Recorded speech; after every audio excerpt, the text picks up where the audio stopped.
मित्र थे ना, उनका नाम था सुदामा।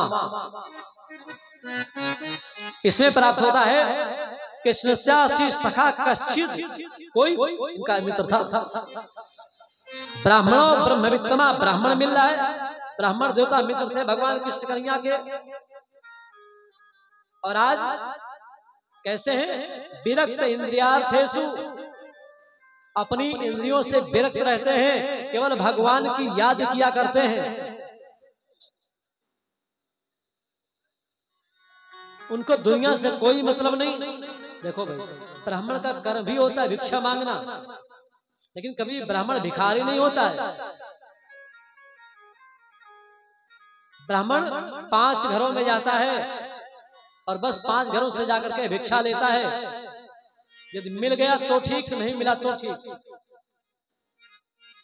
और ब्राह्मण कहीं नहीं जाता, कितना ही पैसे वाला ब्राह्मण क्यों ना हो, फिर भी उसको जाना चाहिए। और बताऊं आपसे, पहले ब्राह्मण मांगने के लिए 5 घर में नहीं जाते थे।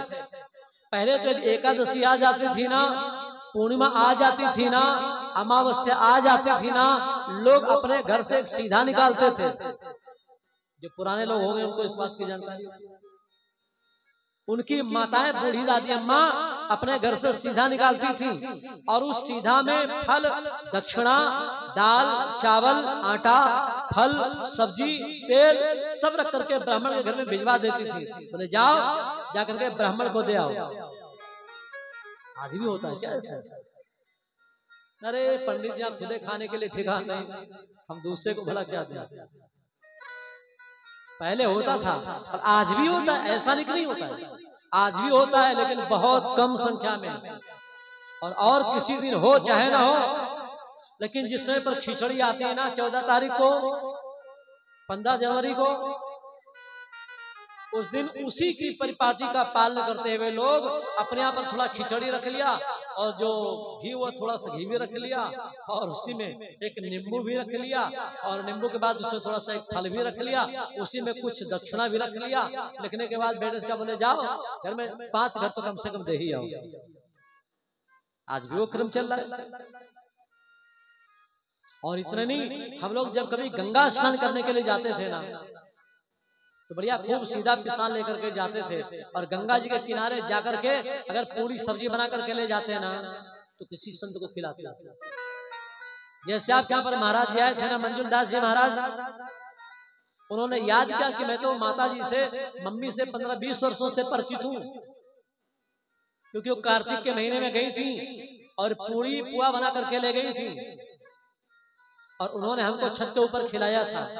सोचो, अचानक महाराज जी आ गए, उनकी भी कृपा आपको प्राप्त हो गई। जो आप किसी को 1 कौर देते हो ना, व्यक्ति कभी भूलता नहीं। सोचो आप। और भैया जी साक्षी इस बात के हमारे जजमान है, मैंने एक बार भी उनसे नहीं कहा कि मम्मी का घर है। उन्होंने स्वयं अपनी तरफ से पूछा था। क्यों बात? आप तो थी। स्वयं उन्होंने अपनी तरफ से पूछा। कितने वर्ष? 20-25 वर्षों की पुरानी बात।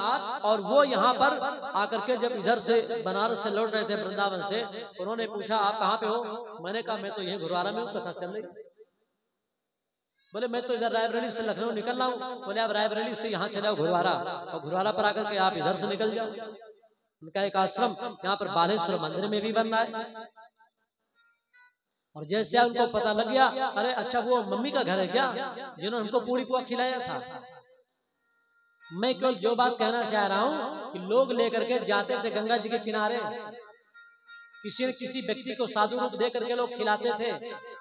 और जो अन्न था ना, लोग अन्नदान भी करते थे, जाकर के पंडा को दक्षिणा भी देते थे।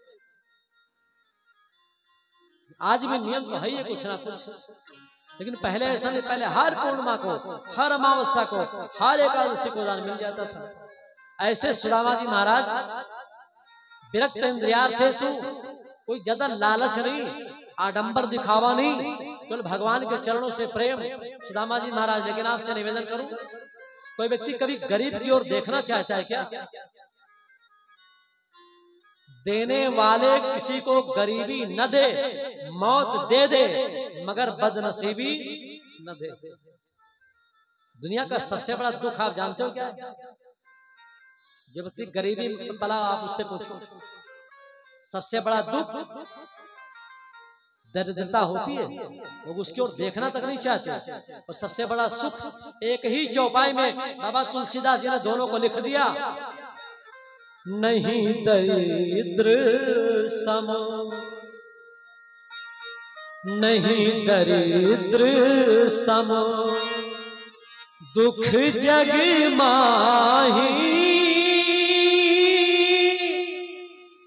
संत मिलन सम, सुख जग नाही, नहीं दरिद्र सम।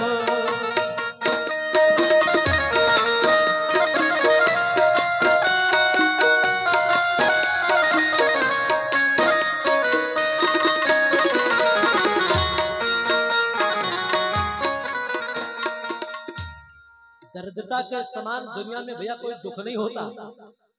अगर कोई गरीब व्यक्ति किसी पैसे वाले के पास पहुंच जाए ना, कुछ मांगने के लिए, भैया थोड़ा मुझे 100 रुपया दे दो, क्या बात करते हो, आज तुम्हारे पास रुपया नहीं, तुमको पहले बताना चाहिए था, आज तुम सब बैंक में जमा करिए। अच्छा, वहीं पर कोई गरीब के बाद अगर कोई दूसरा बड़ा व्यक्ति पहुंच जाए मांगने के लिए, पैसे वाला, भैया 100 रुपया दे दो, मेरे पास टूटे नहीं, 100 क्या करो, 500 ले जाओ और ले जाओ। बताओ, ऑनलाइन यहाँ करना, पेमेंट कर दे 10-20 हजार, किसके लिए? पैसे वाले के लिए। लोग गरीब की ओर देखना भी नहीं चाहते। सोचो आप, ये गरीबी होती है? क्या कहा जाए आपसे, सोचो आप, यही संसार का नियम है। और बताऊं, व्यक्ति कभी जल्दी से हाथ नहीं फैलाता, और यदि वो मांगने के लिए आए तो आप कुछ ना कुछ उसे जरूर दो। रहीमन जी ने बहुत बढ़िया दुआ लिखा, रहीमन वे नर मर चुके, कौन? जे कहूं मांगन जाए, लेकिन उनसे पहले वे मरे, जिन मुख निकसत नाहि। अरे वो तो बेचारा किस हालत में है, बताओ, तुम्हारे पास मांगने के लिए आ रहा है और तुम उससे भी ज्यादा बेगुजर निकल गए, उससे पहले तो तुम ही मर गए। बाबा जी तो कहते हैं, तुलसी करतल कर करो, लेकिन करतल कर न करो। अपने बाप से भी कभी मत मांगो, हाथ आप नीचे मत करो, ऊपर हाथ रखो। कौन हुआ ऐसा? अब्दुल रहीम खान खाना जी का नाम आपने सुना है। जिससे पर दान देते थे ना, तो जैसे जैसे उनका हाथ ऊपर की ओर उठता ना, वैसे वैसे उनके नेत्र नीचे की ओर झुकते, उनको शर्म लगती दान देने में। बात उड़ते उड़ते बाबा तुलसीदास जी के कानों तक पहुंची। तुलसीदास जी ने एक दोहा लिखा और लिख करके रहीम के पास प्रेषित कर दिया। रहीम, ऐसी देनी देन जो कित सीखे हो देन। क्यों? क्योंकि ज्यों ज्यों कर ऊंचे करो, त्यों त्यों नीचे नैन। अब्दुल रहीम खान खाना ने सोचा, बाबा तो सभी कुछ जानने वाले हैं, लेकिन शायद हमारे द्वारा कहलाना चाहते हैं, इसलिए उन्होंने उसी दोहे के नीचे उत्तर लिख दिया, और उत्तर लिख करके वो दोहा बाबा तुलसीदास जी के पास प्रेषित कर दिया। बाबा, ये दुनिया वाले लोग हमको बहुत बड़ा दानी समझते हैं, लेकिन मैं जानता हूं कि देनहार कोई और है, भेजत जो दिन रैन। ये दुनिया वाले लोग, ये लोग भरम हम पर करे, याते नीचे नैन। इसलिए हमको शर्म लगती है कि दाता एक राम, भिखारी सारी दुनिया। देने वाला तो वो है, लोग हमको समझ रहे हैं। तो जब व्यक्ति इतना गरीब हो जाता है ना, लोग उसकी तरफ देखते भी नहीं। सोचो आप, क्या गरीबी होती है? जानते हैं आप? अरे ना कोई देखे, कोई नहीं देखना चाहता, ना कोई देखे न बात करे यार, गरीबी भी क्या चीज होती है यार। ना कोई देखे न बात करे यार, गरीबी भी क्या चीज होती है यार।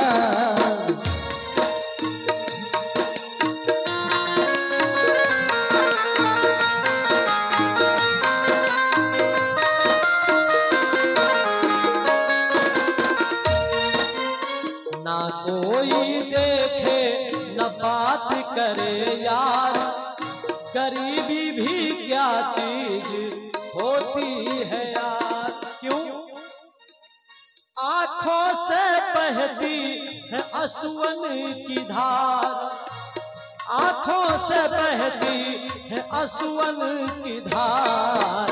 ना कोई, ना कोई, ना कोई देखे न बात करे यार, गरीबी भी क्या चीज होती है यार।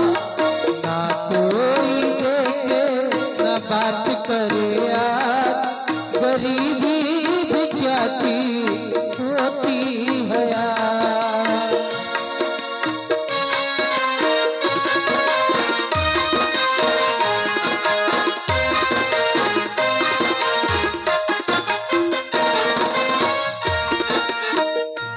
असली बात, भूख लगे प्यास लगे दर्द बढ़ाए,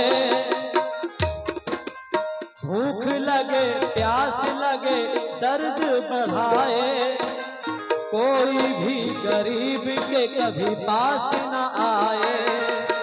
भूख लगे प्यास लगे दर्द बढ़ाए, कोई भी गरीब के पास न आए। समझे ना उसे समझदार लोग, उसे समझदार लोग, समझे ना उसे समझदार लोग, अपनों में ही मस्ती कर रहे हैं भोग, अपनों ही मस्त वो कर रहे हैं भोग।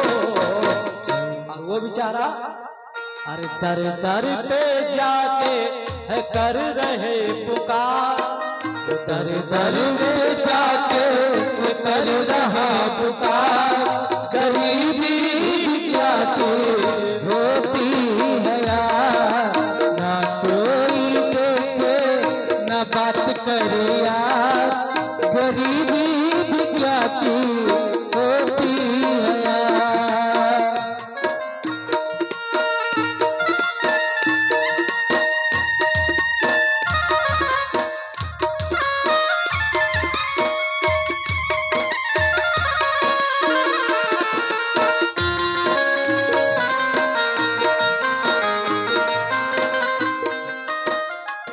क्या चीज होती है, गरीबी क्या होती है तो गरीबी व्यक्ति समझ सकता है।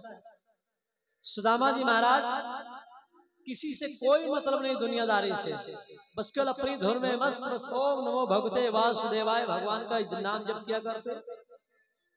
एक दिन की बात कि अपनी पत्नी के संग में लेटे हुए थे, विश्राम कर रहे थे, विश्राम करते करते उनके मुख से अचानक निकल गया, देवी तुमको मालूम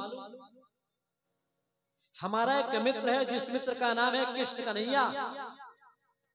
पत्नी ने पूछा कहीं वो द्वारिकाधीश तो नहीं, सोने के महल वाले? तो बोले हाँ वही। अच्छा वो तुम्हारे मित्र हैं? बोले हाँ। बोले आज तक तुम गए क्यों नहीं, इस गरीबी में बतावा पल रहे हो? बोले वो हमारा सच्चा मित्र है। चना की बात भी मैं आपको बता दूं थोड़ा सा, जो लोग कहते हैं सुदामा जी ने चूरा करके खाए ना, एक समय की बात एक ब्राह्मणी के यहां पर एक चोर गया चोरी करने के लिए, चोरी करने के लिए गया, उसके पास थोड़े से चने थे, और उस चोर ने चोरी कर लिए, पुटकिया उठा लिया, उठा करके भाग पड़ा वहां से। ब्राह्मणी ने पीछा किया, लेकिन वृद्ध होने के नाते बेचारी भाग नहीं सकी। चोर को लगा कि इसके अंदर कोई हीरा मोती होंगे, जिससे पर भाग चला। ब्राह्मणी भाग नहीं सकी तो ब्राह्मणी ने श्राप दे दिया, जो व्यक्ति मेरे इन चनों को चबाएगा ना, वो व्यक्ति बिल्कुल दरिद्र हो जाएगा, उसके पास से सारी की सारी धन संपत्ति चली जाएगी।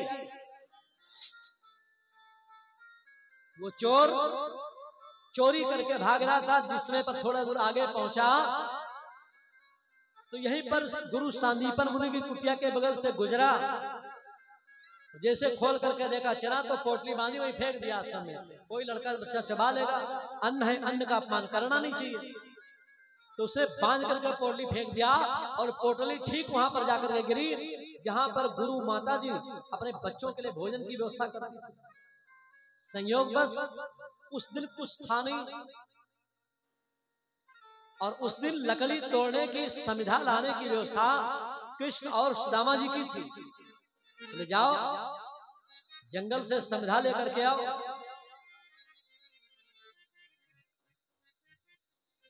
अब वहां कुटिया में जगह कुछ था तो नहीं खाने के लिए। उसी समय पर दुर्वासा ऋषि आ गया। दुर्वासा ऋषि ने कहा, माता लाओ भिक्षाम देहि। बोल तो दिया, माता जी गई, दुर्वासा ऋषि को उन्होंने मना कर दिया, बोले बाबा कुछ नहीं, जाओ। दुर्वासा ऋषि चले गए। ध्यान धर के देखा, इतना बड़ा गुरुकुल चल रहा है, हजारों बच्चे यहाँ पर रह रहे हैं, खा पी रहे हैं, क्या मेरे देने के लिए माता के पास कुछ नहीं? कुछ तो जरूर होगा ना, लेकिन माता ने दिया नहीं। ध्यान लगा करके दुर्वासा ऋषि ने देखा तो पता लगा एक पोटली में बंधे हुए चने रखे, और संयोग बस उसी तरफ से सुदामा जी महाराज आ रहे थे। दुर्वासा ऋषि ने श्राप दे दिया, अरे माता चना तुम्हारे पास रखे थे, फिर भी तुमने उन चनों को मुझे नहीं दिया। अरे माता के लिए तो हर बेटा बराबर होता है, हर संतान बराबर होती है। तुमने उन चनों को रखा कृष्ण और सुदामा के लिए, तो जो व्यक्ति इन चनों को चबाएगा, चना को चबाने वाला व्यक्ति दरिद्र हो जाएगा। सुना किसने? सुदामा जी ने। पोटली लिया, लेकर के चल पड़े जंगल में समझा तोड़ने के लिए। अब सुदामा जी ने मन के अंदर विचार किया, देखो ब्राह्मण कितना त्यागी होता है। सुदामा जी ने सोचा, यदि भगवान कृष्ण कन्हैया मेरे स्वामी अगर ये दरिद्र हो जाएंगे, चना चबाएंगे, तब तो सारा का सारा संसार ही दरिद्र हो जाएगा। मित्र का मतलब क्या होता है? अपने मित्र के दुख को अपने ऊपर ले लेना। सुदामा जी ने क्या किया, सारे के सारे चना की पोटली खोल करके स्वयं चबा गए। भगवान कृष्ण की दरिद्रता अपने ऊपर ले लिया, लेकिन भगवान को दरिद्र नहीं होने दिया। ये है ब्राह्मण, ये श्री सुदामा जी महाराज। जोर से बजा कर, और जोर से बजाओ जरा अपने लिए।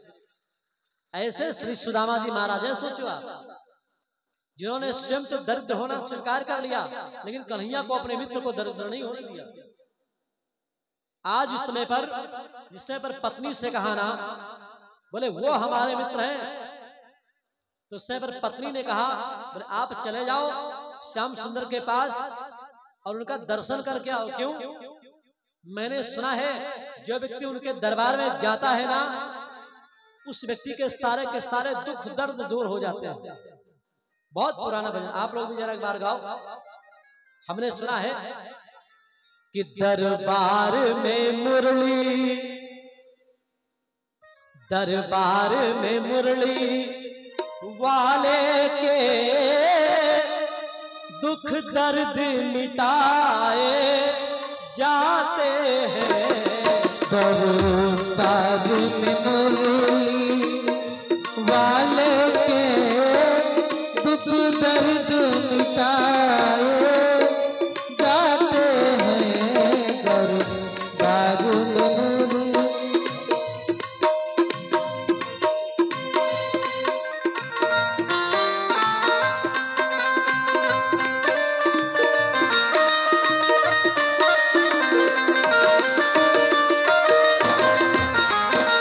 दरबार में मुरली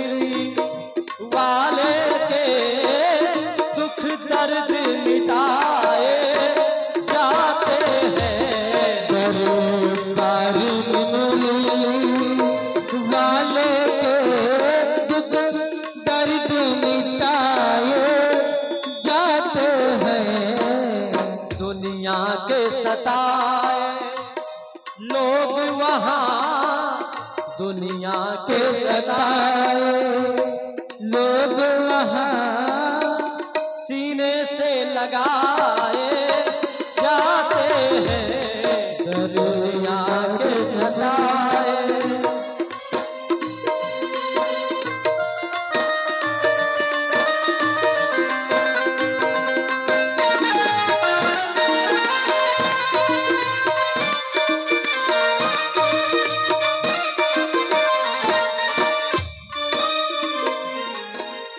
यह महफिल है दीवानों की, हर सच वहाँ पर दीवाना, भर भर के जाम, भर भर के प्याले अमृत के जहाँ रोज पिलाए जाते हैं, मुरली वाले दरबार में दुख दर्द मिटाए जाते हैं, मुरली वाले।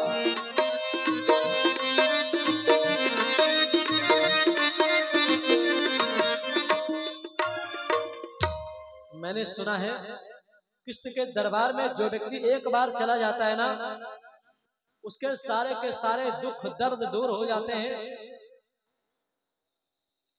बहुत बढ़िया बात उन्होंने लिखी। तुम कह रहे हो कि मुझसे मांगने के लिए मैं कृष्ण के पास जाऊं? नहीं देवी जी, तुम्हें मालूम मांगन मरण समान है, तो ही दई मैं सीख, कहे कबीर समझाए के कि मत मांगो कोई भीख। कभी भी मांगना नहीं चाहिए। और मैं मांगने के लिए अपने मित्र के पास जाऊंगा भी नहीं। तो पत्नी देखो कितनी समझदार। पत्नी का नाम क्या था? सुशीला। सुशीला कौन? जिसके अंदर सील हो, जो प्रेम से बात करे। कोई अपने पति से बात भी करनी है ना, तो धीमी आवाज में बात करे। और जिस घर के अंदर पत्नी की आवाज पति से ऊंची हो जाती है ना, समझ लेना वो घर बर्बाद होने वाला ही है। कगार पर बिल्कुल खड़ा है। पत्नी की आवाज सदैव पति से नीची होनी चाहिए। विनम्रता के साथ, सरलता के साथ, सहजता के साथ कोई बात आप अपने पति से कहो। ये मतलब थोड़े कि बिल्कुल नौकर समझ लो, आज करके दुल्हन दुल्हा की तरह केवल बस शादी तय हो जाए। हेलो रमेश, कहाँ? हाँ यहीं पर हूँ, गुरुवारा चौराहे में। अच्छा जब आना तो 2 समोसे लेते आना। पता नहीं बेचारा पति कि उनका नौकर है। क्या स्थिति सोचो आप। इससे घटना में बताऊं, ठंडी के दिन थे। एक श्रीमान जी थोड़ा गर्म पानी से स्नान करते थे। उन्होंने अपनी पत्नी से कहा, बोले देवी जी थोड़ा पानी गर्म कर दो, नहा ले। और जैसी पत्नियों की आदत प्राय हुआ करती है, एक कान से सुना, दूसरे कान से निकाल दिया। पति ने फिर दोबारा कहा, फिर तिबारा कहा। उसको क्रोध आ गया। पति ने कहा, चलो चल के पानी गर्म करो जल्दी से। पत्नी ने कहा नहीं तो बोले नहीं तो क्या, ठंडी पानी से नहा लेंगे, जाना तो है ही है। बेचारे करेगा सोचो। अच्छा आप किसके लिए ताली बजा रहे हो? अपने देवी जी के लिए। आप लोग अच्छा क्यों बजा रहे हो? अपने लिए बजा रहे हो? हाँ हम भी ऐसा करते हैं। गर्दन हिलाने से थोड़े होगा, वो तो सत्ता आपकी जाहिर हो ही गई। ऐसी पत्नी नहीं अच्छी मानी जाती हमारे पास। इनका नाम है सुशीला। तो उन्होंने बढ़िया सुंदर सील से युक्त धीरे से बार बार प्रार्थना किया। और क्या कहा? स एवं भार्यया विप्रो बहुशः प्रार्थितो मृदु, अयम ही परमो लाभ उत्तम श्लोक दर्शनम। पति महोदय, मैं आपसे कुछ मांगने के लिए नहीं कह रहे हूं।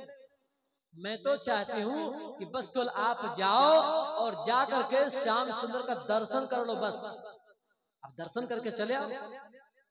मैं आपको मांगने के लिए थोड़े कह रही हूं। आज उस समय पर जैसे कहा तो पत्नी की बात को उन्होंने मान लिया। और पत्नी की बात को मानने के बाद सुदामा जी ने एक बहुत अच्छी बात कही।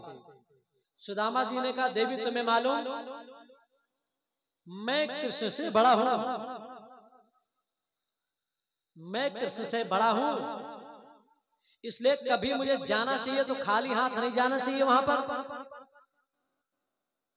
कुछ देने के लिए हो तो लाओ।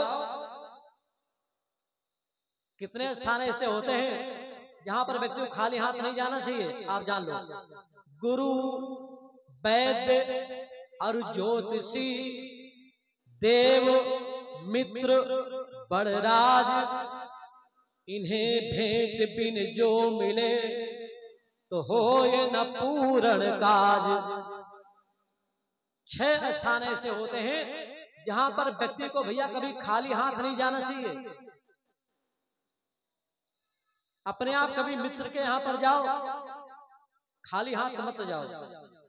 कुछ ना कुछ, यानी मैं कहता हूं 1 किलो 2 किलो 5 किलो मिठाई लेकर के जाओ ना। जितनी आपकी व्यवस्था है, आप 2 4 5 10 रुपए की कोई सामग्री लेकर के जा सकते हो। खाली हाथ नहीं जाना। अपने मित्र के पास कभी खाली हाथ मत जाओ। और अपने गुरु जी के आश्रम जाओ तो गुरु जी के आश्रम में भी आपको खाली हाथ नहीं जाना है। आप किसी वैद्य जी के पास जाओ दवाई लेने के लिए, डॉक्टर के पास, तो भी आप खाली हाथ मत जाओ, भले ही आपका कितना बड़ा मित्र क्यों ना हो। क्योंकि वो आपसे परिचित हो गया ना, जानता कि पैसे ऐसे को देना नहीं, तो ऐसी दवा आपको दे देगा ना, आप किसी भी लेबोरेटरी में जाकर के जांच करवाओगे कुछ पता ही नहीं चलेगा, ऐसी खड़िया पीस के दे देगा।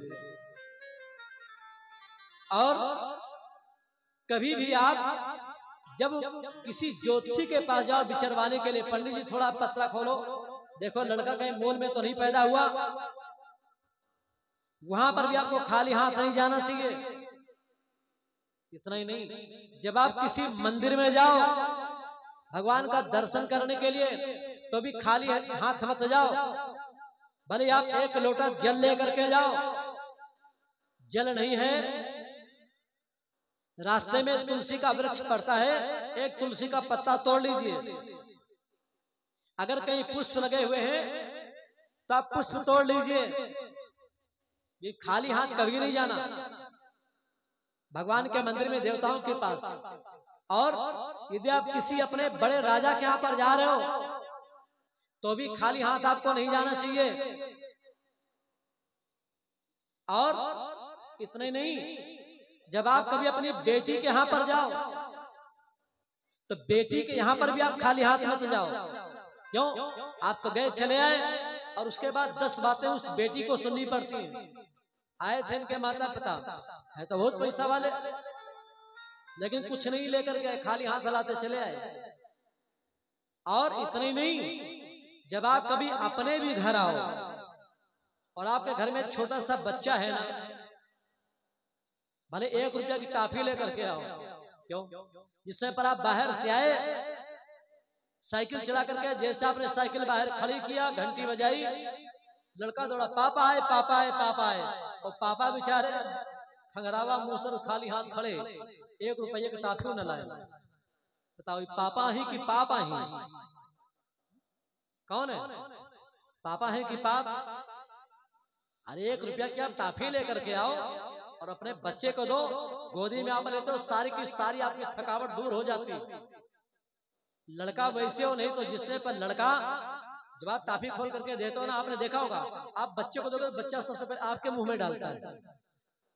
उसी आप नहीं ला करके दिया, लेकिन जिस समय पर वो आपके मुंह में डालता है तो जो सुख, जो आनंद आपको प्राप्त होता है वो कभी त्रिलोकी का सुख पाने के बाद भी नहीं मिलता है।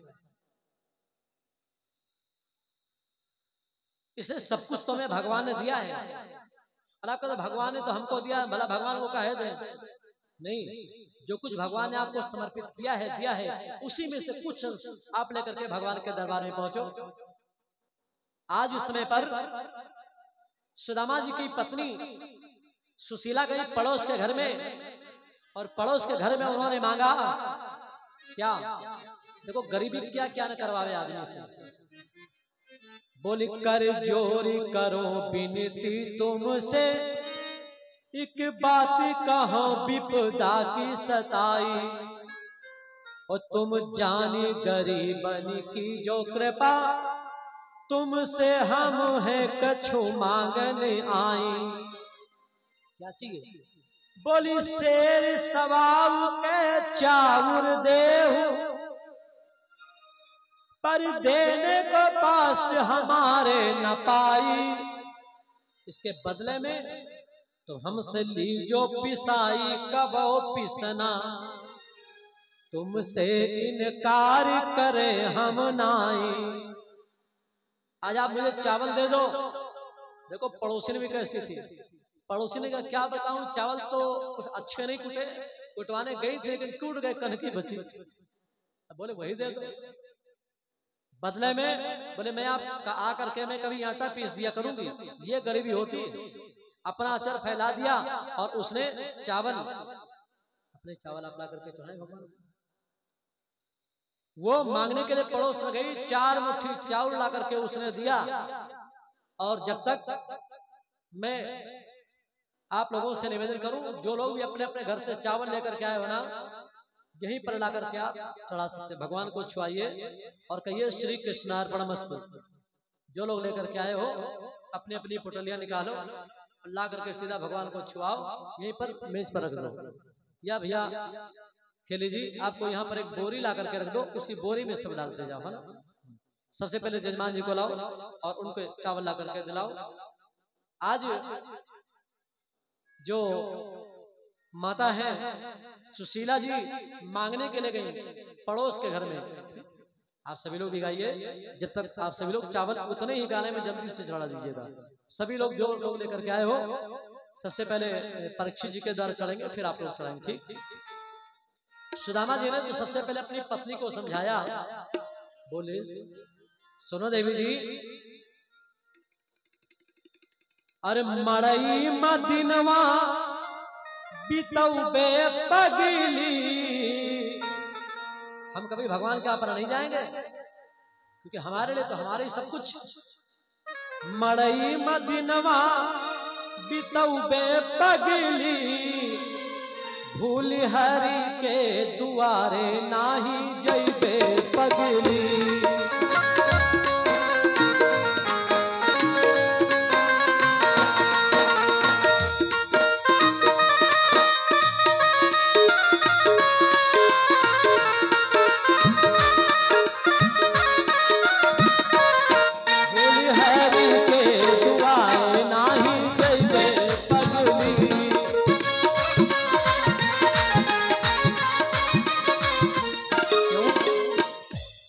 हवा ई है पानी हरिहु के द्वार बा, ई है हवा ई है पानी।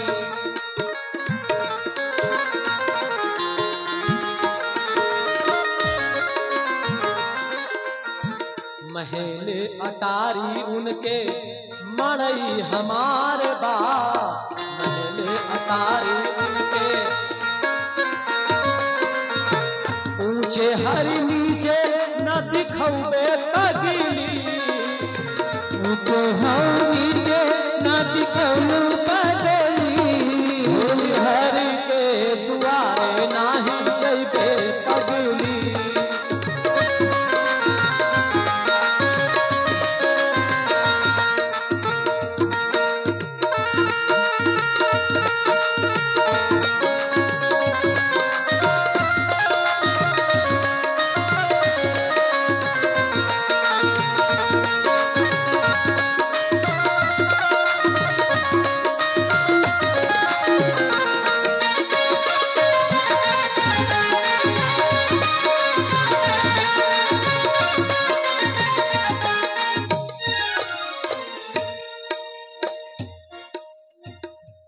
भगवान के पास मैं बिल्कुल नहीं जाऊंगा, क्योंकि वही तो सब कुछ उनके पास है।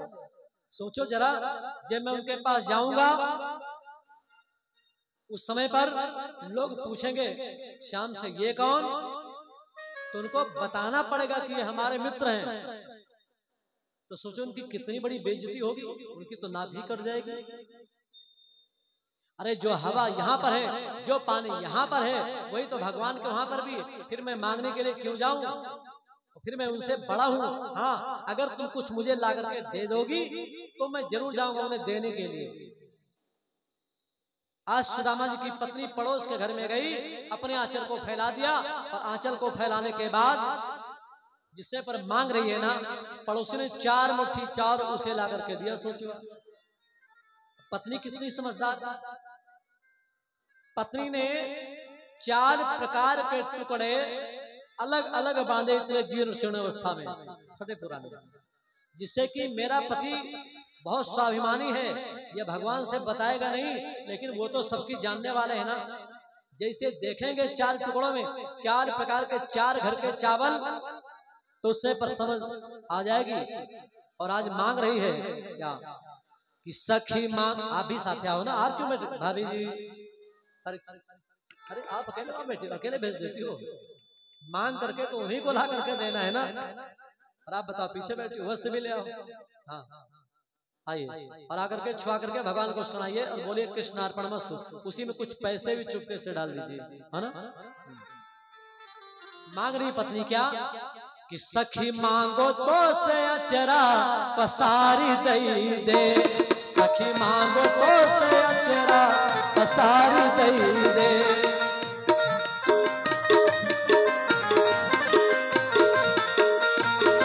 सखी मांग तुझसे अचरा पसारी दई दे,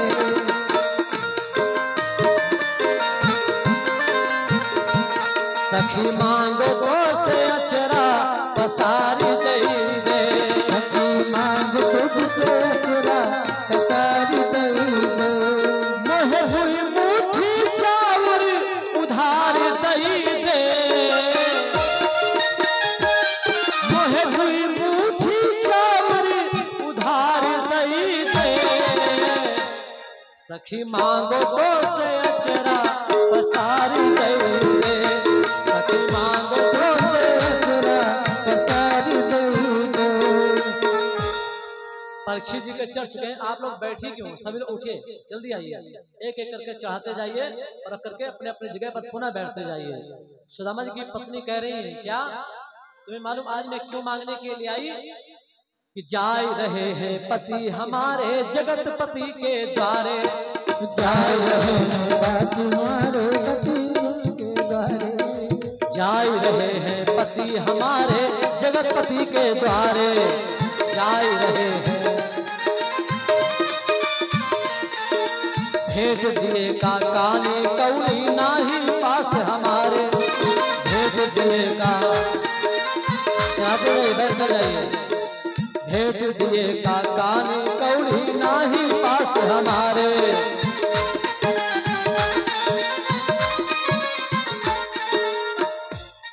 पिया जई है उठी हाथ भिन सार दई दे,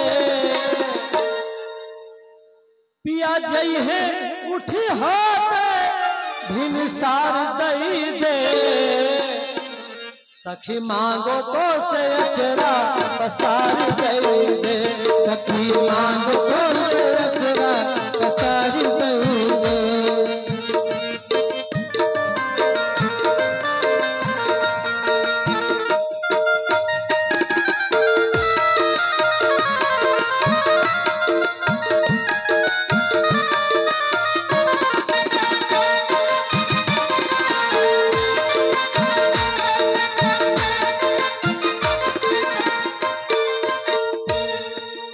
मालूम अरे मन की जो मिल जाए ले भय ना बे मन की ले भय, मन की जो मिल जाए ले भय।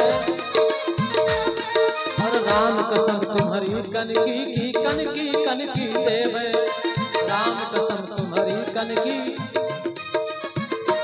तोहरे ऋण से ना होइबे उधार दई दे, सखी मांगो तो से अचरा पसारी दई दे, सखी मांगो तो से अचरा पसारी दई दे, हाँ पसारी दई दे, हाँ पसारी दई दे। अपना आंचल फैला दिया, पड़ोसी ने ला करके। अच्छा हमें लगता है घुरवारा में चावल बहुत महंगा होगा ना, केवल 2 माताएं उठी थी। 100, 200, 500 रुपया से ऊपर किलो होगा चावल, है ना? एक मुट्ठी चावल, धन्य हो देवी, 7 दिन तक कथा सुनी और एक मुट्ठी चावल भी आपके घर से नहीं निकला। चलो अच्छी बात है। अच्छा, कहने के बाद आप चलोगे? अच्छा, मंगाया था बिटिया से ना? हाँ ठीक है, रख दो। छिड़काओ मत, न फेंक के मारो। एक जगह पर मैं कथा कह रहा था, वहीं से फेंक के मारा आके हमारे ऊपर। हमने कहा हमको भी राजा बनाओगे क्या? रख दो चुपचाप, बाद में फिर आपको प्रसाद प्राप्त होगा। मैं आपसे निवेदन करूं, आज चावल ला करके अपने पति महोदय को दे दिया। याचित्वा चतुरो मुष्ठी विप्रान पृथुक तंडुलान चैल खंडेन तान बद्धा भरते प्रादादुपायनम। आज इस समय पर उन्होंने 4 मुट्ठी चावल ला करके 4 प्रकार के वस्त्रों में अपने पति महोदय श्री सुदामा जी को दे दिया। बोले आप इनको लेकर के जाओ। और जिससे पर चलने के लिए तैयार हुए तो उन्होंने अपना एक मेरा संदेशा कह देना श्याम से। क्या संदेशा? प्रभु 1 महीने में 2 एकादशी होती हैं। बैठ करके कथा सुननी चाहिए। मैं कभी 2 मिनट आपके पास समय है, आप 1 मिनट बैठो, दूसरे मिनट आप उठ करके तुरंत चले जाओ। खड़े होकर के कभी कथा नहीं सुनी जाती, मालूम? खड़े होकर के नाटक नौटंकी देखी जाती है और खड़े होकर के नेता का भाषण सुना जाता है। पता नहीं कब लाठीचार्ज का नंबर आ जाए, भागना पड़ जाए, इसलिए वहां पहले एडवांस में खड़े रहो। लेकिन यहाँ थोड़े कोई खतरा है, बैठ करके कथा सुनो। हाँ, जमीन में बैठने में आपको गद्दे में परेशानी हो, कुर्सी में बैठ जाओ। कुर्सी में परेशानी हो, सोफा सेट में बैठ जाओ। ना कहीं स्थान मिले, भगवान के मंदिर में जाके चढ़ के बैठ जाओ। जब कहीं पर बैठ जाओ, बैठ करके आपको कथा सुनना है, खड़े होकर के नहीं। उन्होंने कहा आप जाकर के मेरा संदेशा कह देना, प्रभु 1 महीने में 2 एकादशी होती हैं, लेकिन आपकी इतनी बड़ी कृपा हम पर है। कितनी?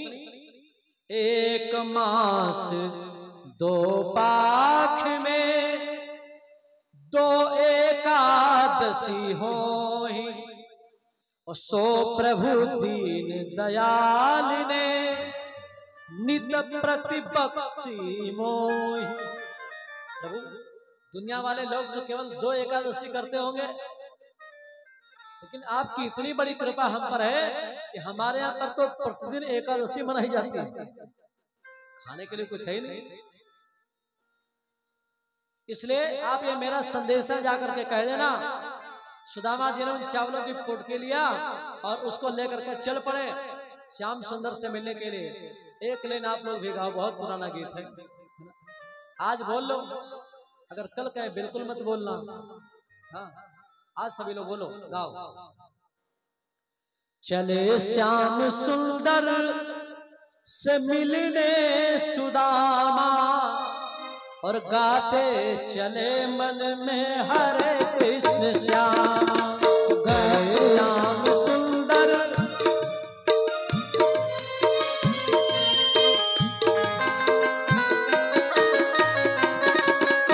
चले श्याम सुंदर से मिलने सुदामा, गाते चले मन में हरे कृष्ण श्यामा।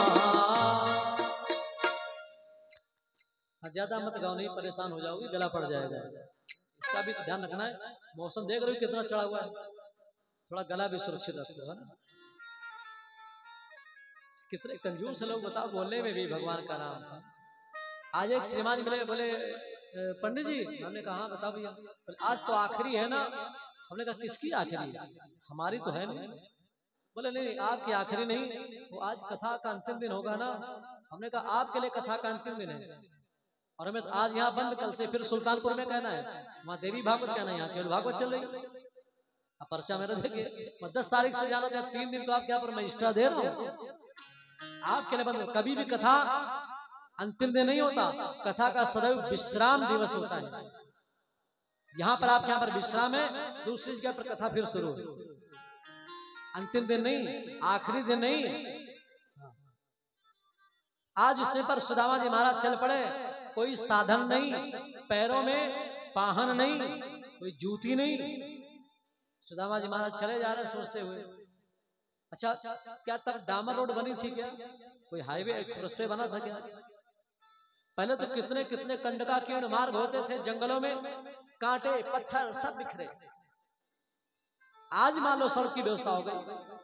तब आप सोचो नंगे पैर चलते हुए सुदामा जी चले, तो सुदामा जी को लगा रहे कन्हैया की तो बहुत दूर नगरी है।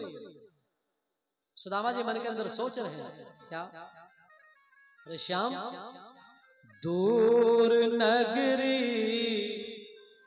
बड़ी दूर नगरी, दूर नगरी, बड़ी दूर नगरी,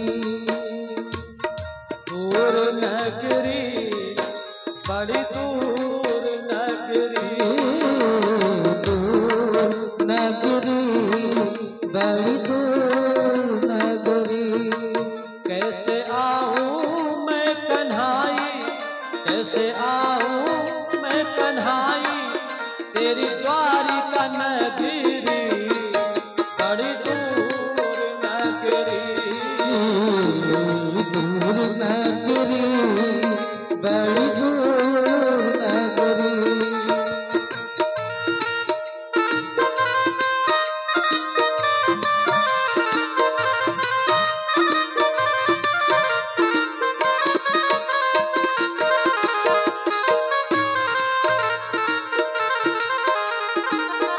दूर नगरी, बड़ी दूर नगरी,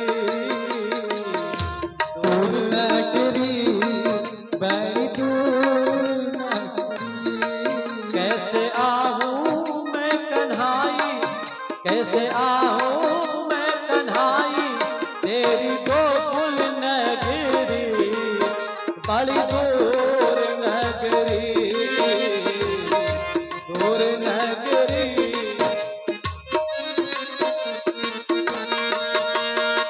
सुदामा जी महाराज चलते चले जा रहे हैं, चलते चलते जैसे थोड़ी दूरी पर जाकर के पहुंचते हैं, शाम हो जाती है, तो प्रभु रुक जाते हैं। सुदामा जी कहते हैं, रात में आऊं कान्हा डर मोहे लागे, रात में आऊं कान्हा डर मोह लागे, रात में आऊं कान्हा डर मोहे लागे, रात में आऊं कान्हा डर मोह लागे। दिन में जो आऊं देखे सारी नगरी, बड़ी दूर नगरी, दूर नगरी, बड़ी दूर नगरी, दूर नगरी, बड़ी दूर नगरी।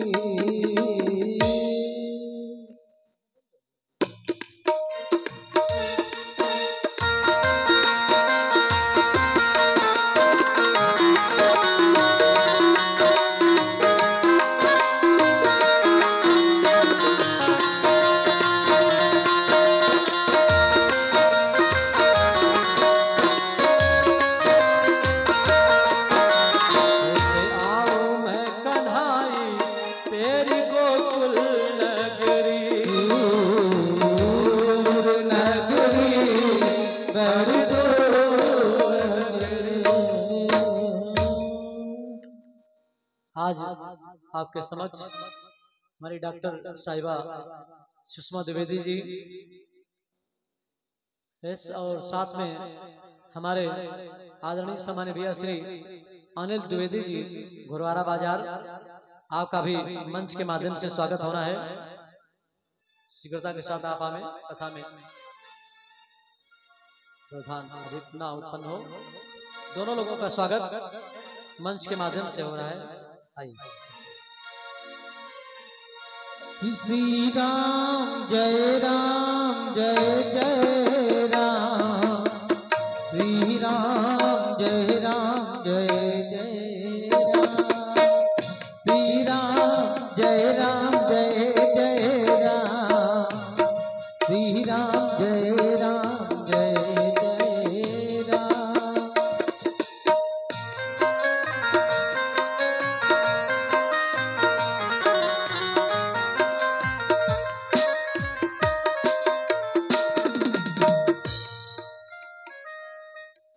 आप सभी लोग जोरदार ढंग से तालियां बजा करके स्वागत क्या कीजिए, कम से कम बार बार बताना पड़ता है।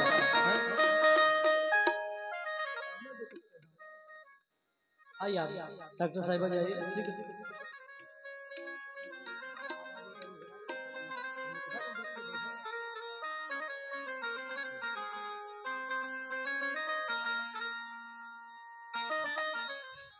बोले कन्हैया लाल की जय। भगवान कृष्ण कन्हैया के दरबार में आज अंतिम दिन की पारी का एक आखिरी कार्यक्रम है और इस सुंदर कार्यक्रम का आप सभी लोग श्रवण कर रहे हैं। तो मैं चाह रहा हूं अधिक से अधिक कथा आप तक पहुंच जाए, क्योंकि समय की अपनी सीमा रेखा है और उसी के अंदर सब कुछ करना है। जिस समय पर सुंदर भैया उजा राज कमल जी का भी स्वागत सम्मान हो रहा है, अंग वस्त्र प्रदान करके दक्षिणा भी मिल रही है। मैं आपसे निवेदन कर रहा था, आज इस समय पर सुदामा जी महाराज चलते हुए चले जा रहे हैं। जितने कदम आप भगवान के लिए बढ़ते हैं ना, उतने ही कदम भगवान भी आपके लिए बढ़ते हैं। कुछ न कुछ कष्ट तो आपको उठाना पड़ता है भगवान से मिलने जाने के लिए। आपसे बताऊं, कांटों में चलकर फूल खिलते हैं, विश्वास पर चलकर भगवान मिलते हैं। यदि आपको विश्वास है, विश्वास पर चलकर भगवान मिलते हैं। एक बात याद रखना, एक बात याद रखना भाइयों, क्योंकि सुख में सब मिलते हैं लेकिन दुख में सिर्फ श्याम मिलते हैं, दुख में सिर्फ श्याम मिलते हैं। आज उस समय पर सुदामा जी महाराज जाकर के पहुंच गए। श्री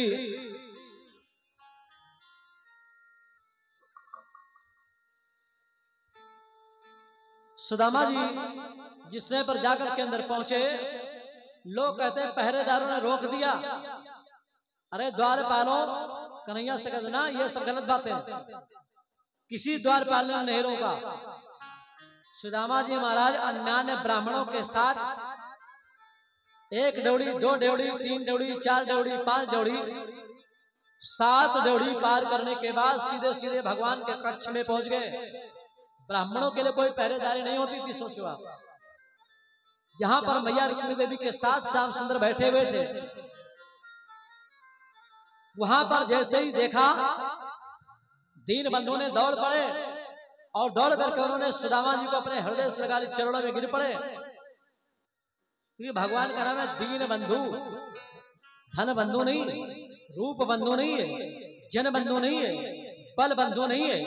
भगवान का नाम है दीन बंधु। बाबा तुलसीदास जी ने लिखा, जही दीन पियारे वेद पुकारे, द्रवऊ श्री भगवाना।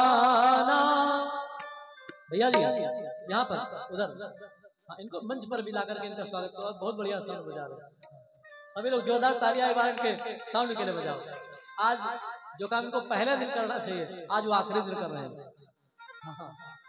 बहुत अच्छा बात, ठीक है। और बहुत बहुत धन्यवाद द्विवेदी जी को, डॉक्टर साहिबा को।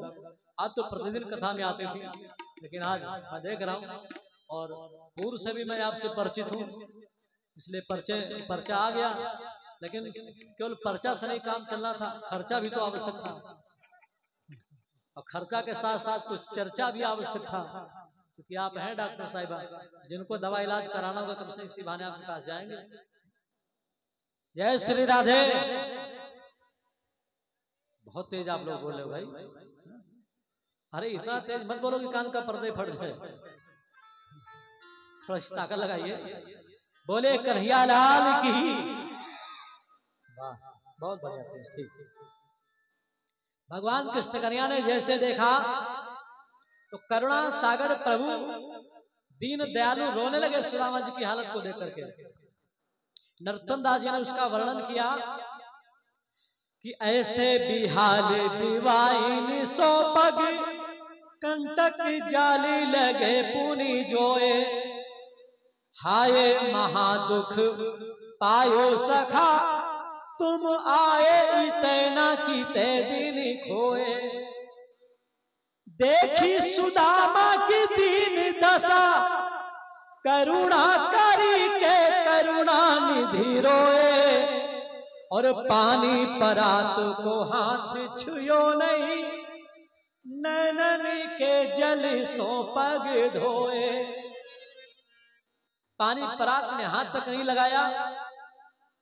उस दशा को देख करके भगवान के नैनों से अश्रुपात होने लगा। देखो भैया एक बात मैं आपसे बताऊं, एक होते सुख के आंसू, एक होते दुख के आंसू। जो दुख के आंसू होते हैं ना वो नमकीन नमकीन और गरम गरम होते हैं, और जो सुख के आंसू होते हैं ना वो ठंडे होते हैं और मीठे होते हैं।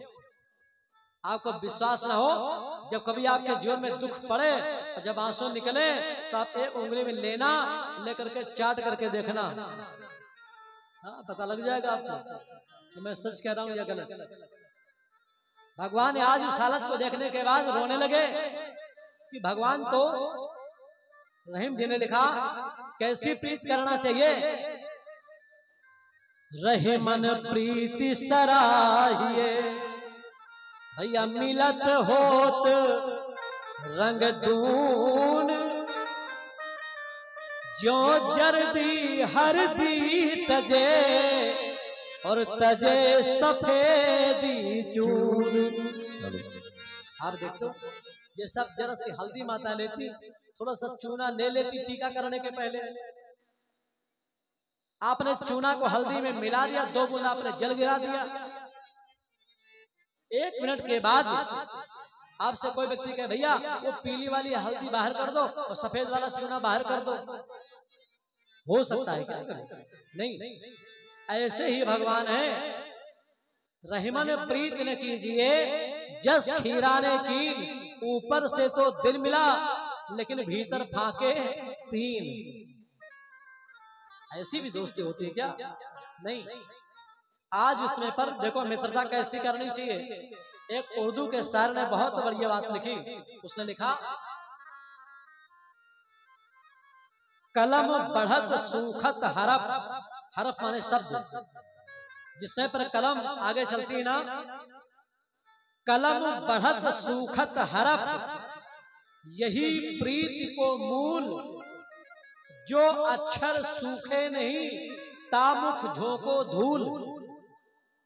आपको मालूम जिससे पर हम लोग पहले पेन लिखते थे ना कागज में कोई चीज, और लिखते लिखते कहीं मान लो निप वाली पेन से थोड़ी सी ज्यादा स्याही गिर गई तो क्या करते थे बच्चे? जिनके पास सोखता होता था उससे तो सूख लेते थे। बहुत से लोग बच्चे ऐसे होते थे जो नीचे से मिट्टी उठा करके उसमें डाल देते थे स्याही में, अरे सूख जाओ ना।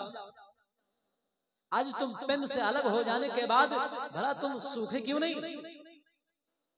सूरदास जी ने लिखा ना, मधुबन तुम का तरहत हरे, बिरह वियोग श्याम सुंदर के ठाढ़े क्यों न जरे।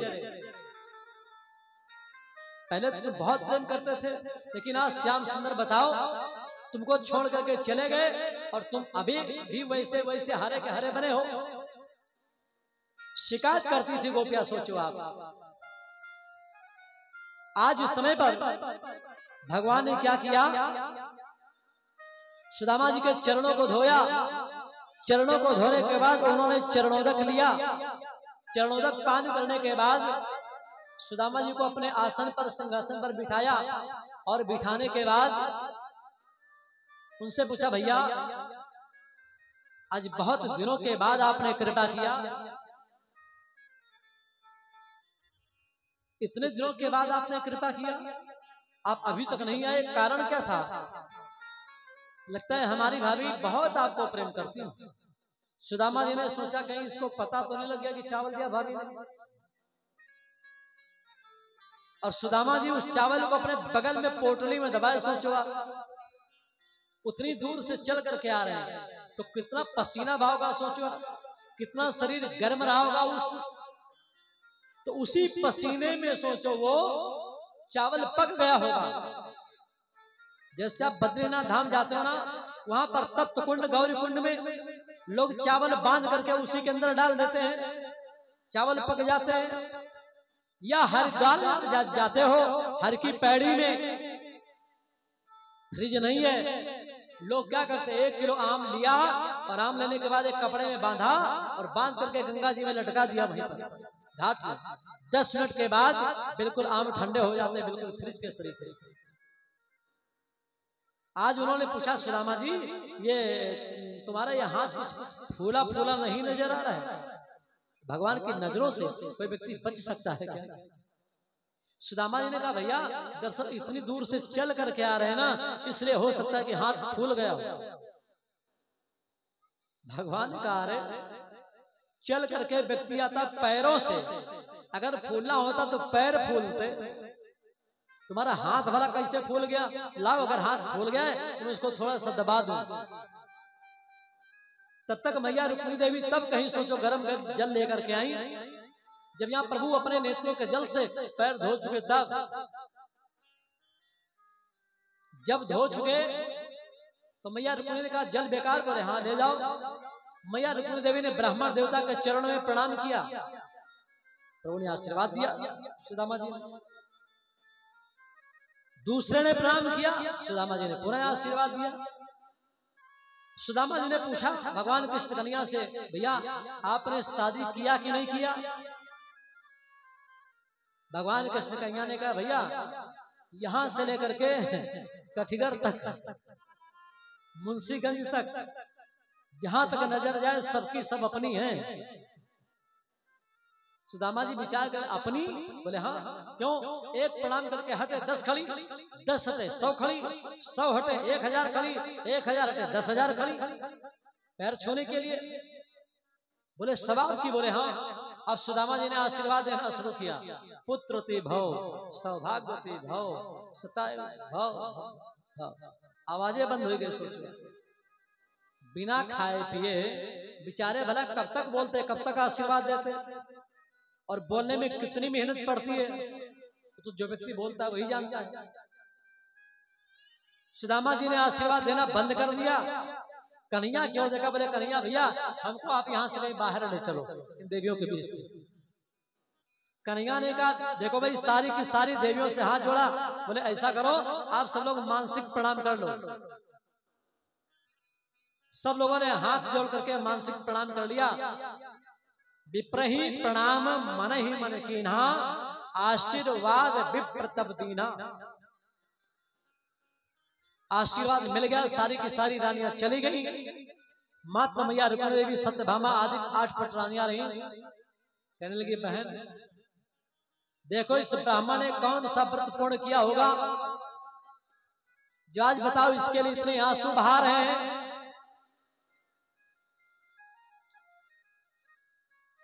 कृष्ण कन्हैया ने कहा जरूर मेरी भाभी ने हमारे लिए कुछ ना कुछ दिया होगा। पुनः बोल पड़े कछु भाभी हमको दियो, सो तुम काहे न देत। आप क्यों नहीं दे रहे हो? चापी पोटरी कांख में रहे कहो के हेत। जैसे भगवान ने उनका हाथ दबाने का प्रयास किया, हाथ उठाया, वो पोटली नीचे गिर पड़ी।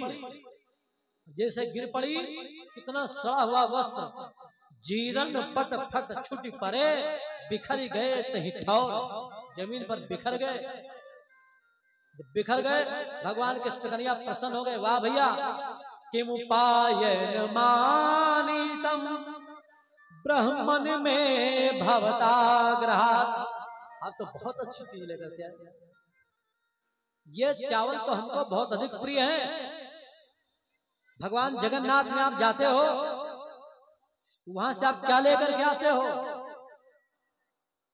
जगन्नाथ के भात को जगत पसारत हाथ।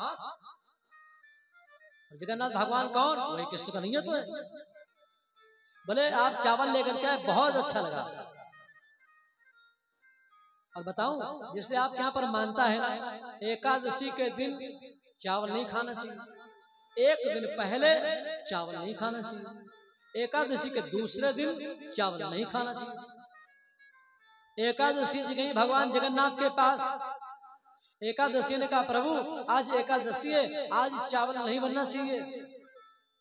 भगवान ने कहा देवी जी ये आपका नियम जहाँ संसार में चलता है आप वहां पर चलाओ, हमारे यहाँ पर नहीं, क्योंकि हमारे यहाँ पर तो रोजे भात बनता है। एकादशी ने कहा नहीं प्रभु ऐसा उचित नहीं, भगवान ने बुलाया है सरसियाओं, एकादशी को ले जाकर के उल्टा टांग दे। आज भी जब आप जाओगे ना मंदिर में जाकर के आप देखोगे तो एकादशी जगन्नाथ भगवान के मंदिर के पीछे उल्टा टंगी हुई उड़ीसा पुरी। तो चावल तो भगवान को अत्यधिक प्रिय, एक मुट्ठी भरा, भर करके अपने मुख में डाला, खाना शुरू कर दिया। अब कुछ भी दे दो भगवान को सब स्वीकार। गीता में भगवान कृष्ण कन्हैया बलदाऊ के भैया नंद के छैया कृष्ण कन्हैया कहते हैं अर्जुन पत्रम पुष्पम फलम तोयम यो में भक्ता प्रक्षति तदहम भक्त परत्मस्वामी प्रेतात्मना। व्यक्ति को कुछ भी दे दे, एक मुट्ठी भर करके चबाए प्रभु ने, बस। प्रभु भूखे थोड़े थे, कोई चावल के भूखे थे, वो तो सुदामा जी की दरिद्रता चबा रहे थे। जैसे दूसरी मुट्ठी भरी, मैया रुक्मिणी देवी ने पकड़ लिया, क्या कर रहे हो आप? करत सुदामा आप सो हो तो सुदामा आप। सुदामा जी ने अपने नेत्रों को बंद कर लिया, झर झर झर झर आंसू बह रहे। सोचो चारों तरफ रानियां खड़ी, वो अपार वैभव सोने की द्वारिका नगरी, और वहां पर बताओ ये मेरे टूटे हुए चावल की किनकी प्रभु चबा रहे। कहां राजा भोज और कहां मेरी स्थिति सोचो, मेरी इनकी कोई तुलना है क्या? आंसू बह रहे, प्रभु चबाते चले जा रहे। सुदामा जी ने मन ही मन प्रभु से प्रार्थना किया, मेरी पत्नी ने एक आपको संदेशा दिया था कि एक मास दुई पाख में दो एकादशी होई, सो प्रभु तीन दयाल ने नित प्रतिबक्सी मोहि। भगवान ने मन ही मन उत्तर दिया, सुदामा जी तुमने हमारी भाभी का संदेशा हमको सुना दिया, अब मेरा संदेशा उत्तर सुन लो। क्या कि होनी थी जो हो चुकी, अब ऐसी ना हो, ओ भाभी तेरे भवन में नित्य द्वादशी हो। अब आज के बाद कभी एकादशी करने का नंबर नहीं आएगा, अब तो तुम्हारे घर में बढ़िया जो मर्जी हो सो खाओ, काजू पिस्ता बादाम अखरोट छुआरा जो मर्जी सो खाओ। आज उन्होंने एक ही बार में सब कुछ चबा लिया। सोचो आप, देन हुतो सो दे चुके, विप्र न जानी गात, मन में गुनो गोपाल जू, कछु नदी ने हाथ। भगवान देव कितनी पूजा करते ब्राह्मणों की। पूजितो देव देवेन विप्र देवेन देववत्, यानी पूजा की प्रभु ने। सोचो कोई बहुत ज्यादा धन था क्या सुदामा के पास, इसलिए पूजा किया? बहुत ज्यादा स्वरूपवान थे क्या? बहुत ज्यादा विद्यावान थे क्या? बहुत ज्यादा गुणवान थे क्या? किसलिए पूजा कर रहे थे? नहीं, ब्राह्मण सदैव पूजनीय होता है, इसलिए आज प्रभु ने उनका पूजन किया। प्रीतः स्वयं तया युक्तः प्रविष्टो निज मंदिरम, मणिस्तंभस्तोपेतम महेंद्र भवनम यथा। मित्र कौन होता है? मथत मथत माखन रहे, और दही मही बिलगाए, रही मन सोई मीत है, जो भीड़ पड़े ठहराए। अच्छा मित्र कौन होता है? जो आपके मुख के सामने आपको सत्य का ज्ञान करावे, लेकिन पीठ के पीछे कभी भी अपने मित्र की बुराई ना करे। हमारे लिखा गया शास्त्र में, परोक्षे कार्य हंतारम प्रत्यक्षे प्रियवादिनम वर्जये तादृशम मित्रम विषकुंभ पयो मुखम। जो आपके सामने आपकी तो खूब प्रशंसा करे और पीठ के पीछे आपकी बुराई करे, ऐसा जो मित्र होता है ना, ऐसे मित्र का आपको परित्याग कर देना चाहिए। सोचिए आप कभी भी उसका साथ नहीं देना चाहिए। आप जब एक बार जान जाओ, एक बात और जान लो, जब कोई व्यक्ति आपके घर में आवे और तुम्हारे पड़ोसी की बुराई करे और तुम उसको रसगुल्ला छेना खिलाओ, ऐसे व्यक्ति का आप कभी मान सम्मान मत करना। क्यों? क्योंकि जो तुम्हारे घर में आकर के पड़ोसी की बुराई कर रहा है, इसकी क्या गारंटी है कि यहाँ से जाने के बाद उसके घर में तुम्हारी बुराई नहीं करेगा? उसकी तो आदत ही है। ऐसे लोगों से सावधान रहिए। ना तो आप बुराई सुनिए, ना तो आप किसी की बुराई कीजिए। हाँ, जितना बन सके आप सबके साथ में उपकार कीजिए। महाराज परीक्षित ने पूछा, सुखदेव जी ये है कौन जिसके चरणों को भगवान ने आज धोया? सुखदेव मुनि जी बोल पड़े, आपको मालूम ये त्रेता युग वाला केवट है, जिस केवट ने भगवान प्रभु श्री राम राघवेंद्र सरकार के चरणों को धोया था। आज वो त्रेता युग का जो भार भगवान के पास था ना, वही भार उतारने के लिए आज प्रभु सुदामा जी के चरणों को धो रहे हैं। कहा गया कि केवट ने उतराई तो लिया नहीं था, आज मानो उतराई के बदले में सूत ब्याज सहित प्रभु उसके पैर धो रहे हैं। केवट ने मुदरी नली रहा राम सिर भार। केवट ने मुदरी नली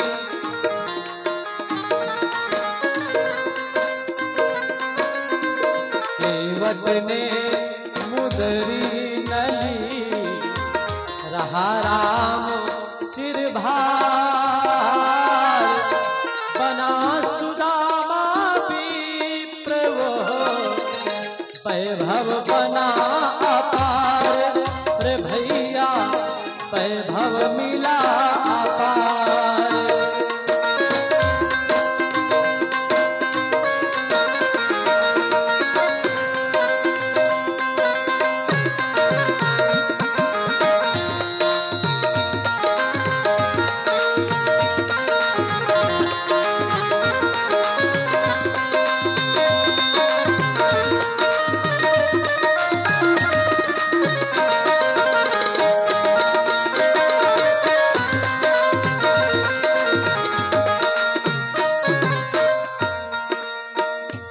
सुखदेव जी महाराज कहते हैं, परीक्षित आज वही जो त्रेता युग वाला केवट है, वही केवट आज आकर के सुदामा बना और आज भगवान ने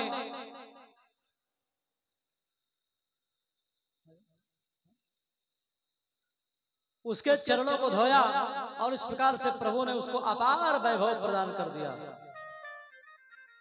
सभी लोग स्वागत कर रहे हैं और इसी स्वागत की श्रृंखला में हमारे परम प्रिय भैया श्री खेली जी, उनके द्वारा भी स्वागत होना है,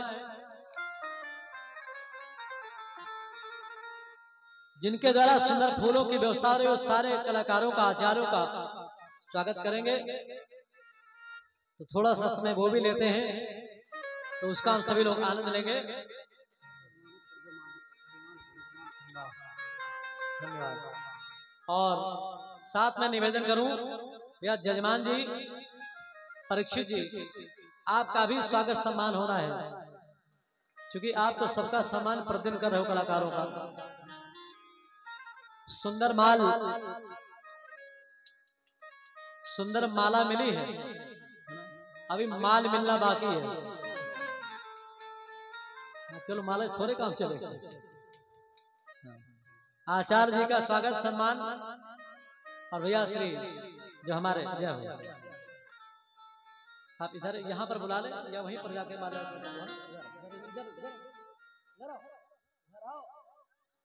पहले स्वागत करेंगे सबका तभी आएंगे ना। चलो तो वहीं पर कर दो भैया। हाँ उधर आप उधर देख। हाँ परीक्षित जी का स्वागत भैया श्री खेली जी के द्वारा हो रहा है। जोरदार ढंग से सभी लोग तालियां बजाएं, स्वागत करें। वाह बहुत बढ़िया, अति सुंदर, आशीर्वाद प्रदान करें। यूं ही रातों दिन तरक्की भैया करते रहे। बढ़िया सुंदर फूलों से भगवान सिद्धेश्वर का महादेव का मंदिर सजाते रहे, घर मकान दुकान सजाते रहे। और भाभी जी का भी स्वागत किया। आप आपस में पहन लो। हाँ भैया जी को दे दो पहना, जिसे कल रुक्मिणी कृष्ण का विवाह हुआ, वैसे आप बना सकते हो। बहुत बढ़िया। तो साथ में जो हाँ बाजा वाले भैया जी उनका भी स्वागत करिए। बहुत बढ़िया ने बजाया पहना ये वाह। हाँ लीजिए जोरदार ढंग से तालियां करते हैं। ये सुंदर। हाँ हाँ आइए खेली अच्छी करा जाइए आप। तो स्वागत सम्मान भैया जी के द्वारा हुआ है, आप सभी लोगों ने देखा है। और किसी परिचय के लोग मोहताज नहीं, क्योंकि आपके गांव के हैं, घर के हैं और सब एक जैसे हैं। तो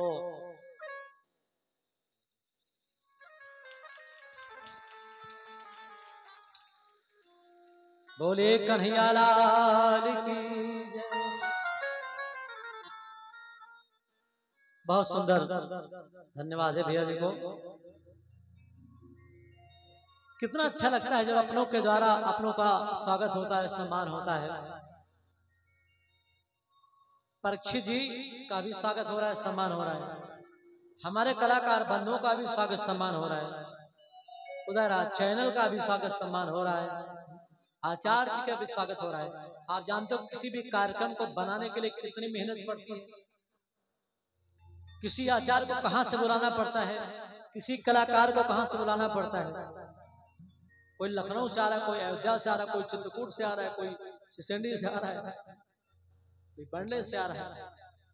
तो सब लोग जब मिलकर के एक पूरी टीम तैयार होती है तब बढ़िया सुंदर कार्यक्रम होता है। लेकिन शिकायत तो आप लोगों से है ही। अभी ये इतनी जगह खाली है,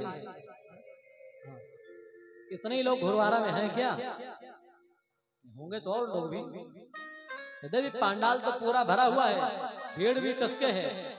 और कल जिस तरीके से रसगुल्ला बटे, वो भीड़ भी कल की देखने वाली थी। एक एक की जगह पर दो दो सब लोगों ने खाया, आनंद लिया। अच्छा भाई शादी ब्याह में तो रसगुल्ला छेना चलते ही चलते। तो कल यहाँ भी विवाह था और वहां भी बगल में विवाह था। अच्छा सबसे अच्छी बात थी कि दुल्हन दुल्हा बहुत खुश थे।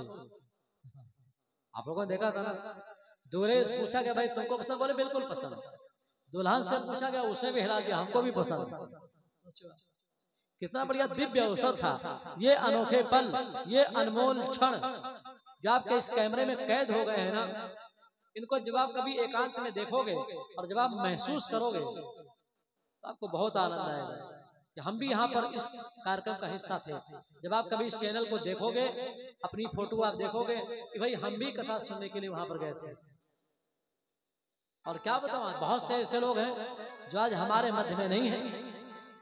यदि वे होते तो शायद इसका आनंद और ही कुछ होता। लेकिन उसकी मर्जी के आगे भला किसी की मर्जी चलती है क्या? जो काम शायद 10-5 वर्ष पहले होना चाहिए वो शायद इतने वर्षों के बाद हो रहा है। उसमें भी उन्हीं की मर्जी है कि जो आज तक के हमारे पितृ गण थे ना, देखो तर्पण तो सभी लोग करते हैं, लेकिन तर्पण के साथ साथ हमारे परीक्षित जी ने थोड़ा सा धन अर्पण किया। और धन अर्पण भी बहुत से लोग करते हैं, लेकिन जो समर्पण होता है वो समर्पण भाव बहुत कम लोगों के अंदर प्राप्त होता है, जिसकी प्रशंसा हमारे महाराज जी ने भी किया। जो समर्पण भाव है आपके परीक्षित जी के अंदर बहुत ही सुंदर। कथाएं तो प्राय चला ही करते हैं, आज यहाँ पर तो कल कहीं पर, लेकिन ऐसे श्रोता भी, गुरुद्वारा के जैसे श्रोता भी हमको बहुत मुश्किल से मिलते हैं। ऐसे श्रोता भी बड़ी मुश्किल से मिलते हैं जो बेचारे आराम से बढ़िया 7-8 बजे दुकान बंद करके चले आते हैं किसी भी प्रकार का नुकसान नहीं बर्दाश्त करते। भगवान की कथा तो सुनने को मिलेगा ही मिलेगा, कोई आपसे ताना नहीं मार रहा, लेकिन चूंकि आपकी उपस्थिति दर्ज हो रही है तो लगता है कि वास्तव में यहाँ अब भी श्रोता मौजूद हैं। क्योंकि जब 30 वर्ष पहले कथा हुई थी घर के अंदर पूरा घर आंगन भरा हुआ था, छत के ऊपर लोग बैठे थे, और आज जब दरवाजे कथा हो रही है तो यहाँ प्रांगण भी पूरा का पूरा भरा हुआ है। ये बहुत बड़ी भगवान सिद्धेश्वर महादेव जी की कृपा है, उन्हीं की कृपा से सब कुछ संभव होता है, बाकी इंसान चाहे कुछ नहीं कर सकता है। आज आपको लगता था क्या कथा होगी, बाजा वालों ने अपना भैया झिल्ली डाल दिया ऊपर, तबला वालों अपने तबले के ऊपर उछल डाल दिया। अरे अब तो पानी बरसात हो रही है, हमने कहा पानी बरसेगा जरूर, लेकिन जहां पर अमृत रस की बरसात होती हो वहां पर पानी की कोई आवश्यकता नहीं होती।